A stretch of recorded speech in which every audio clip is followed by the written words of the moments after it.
Le procès Thomas Sankara s'est poursuivi avec les témoins qui ont fait leur déposition par vidéoconférence. Il y a eu aussi la déposition de feu Salifou Diallo, ancien président de l'Assemblée nationale, que le greffe a lu ce 10 janvier 2021. Salifou Diallo était à la fois chef de cabinet de Blaise Compaoré qui était ministre de la Justice à l'époque et le conseiller politique de Thomas Sankara au moment des faits. Au moment où le coup se perpétrait contre Thomas Sankara, Salifou Diallo était au domicile de Blaise Compaoré avec lui. Il a expliqué dans sa déposition ce qu'il y faisait, et ce qu'il sait du coup d'État contre le président Thomas Sankara.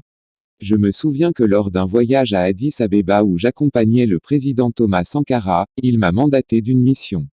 Il m'a demandé d'élaborer un document dont les 4 axes principaux seront de faire ressortir le fait que les comités de défense de la Révolution, CDR, deviennent une communauté de base non armée, que les différents groupes politiques qui composaient et qui gravitaient autour du Conseil national de la Révolution se regroupent en un seul parti politique et le dernier axe, est de mentionner que moi Salifou Diallo en serai le secrétaire général.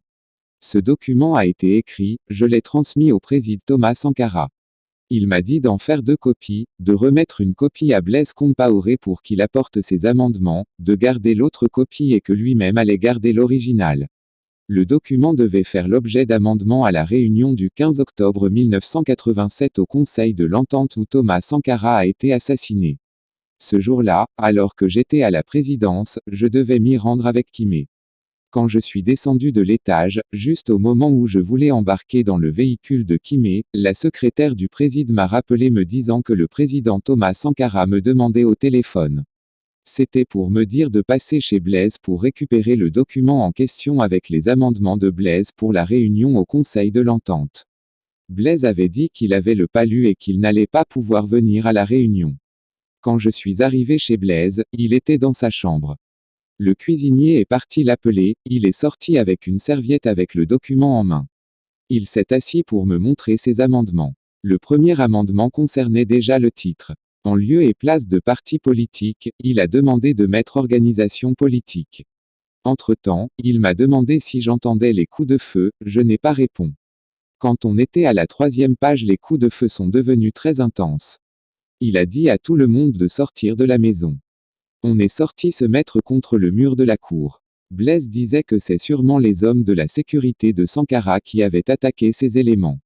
Quelque temps après, Maïga est venu, ils se sont suivis et ils sont rentrés dans la maison. Après, Blaise est sorti me dire d'aller chercher Étienne Traoré. Je suis allé le chercher. Il me demande peu après encore si je connaissais le domicile de Gabriel Tamini. J'ai dit oui, il m'a demandé d'aller le chercher. Jusque-là, je ne savais pas ce qu'il se passait. C'est au cours d'une réunion avec des officiers supérieurs qu'il a informé que Sankara et ses hommes avaient ourdi un complot le 15 octobre 1987 à 20 h contre lui et que ces éléments à lui ont su et ont voulu l'arrêter. C'est là qu'il y a eu des échanges de tirs. Je me souviens que quelqu'un a demandé ce qui était arrivé au président Thomas Sankara. Blaise Compaoré a répondu qu'ils sont tous morts. Voilà la version de Salifou Diallo sur les événements du 15 octobre 1987 qui ont conduit à la mort du président Thomas Sankara ainsi que 12 de ses compagnons.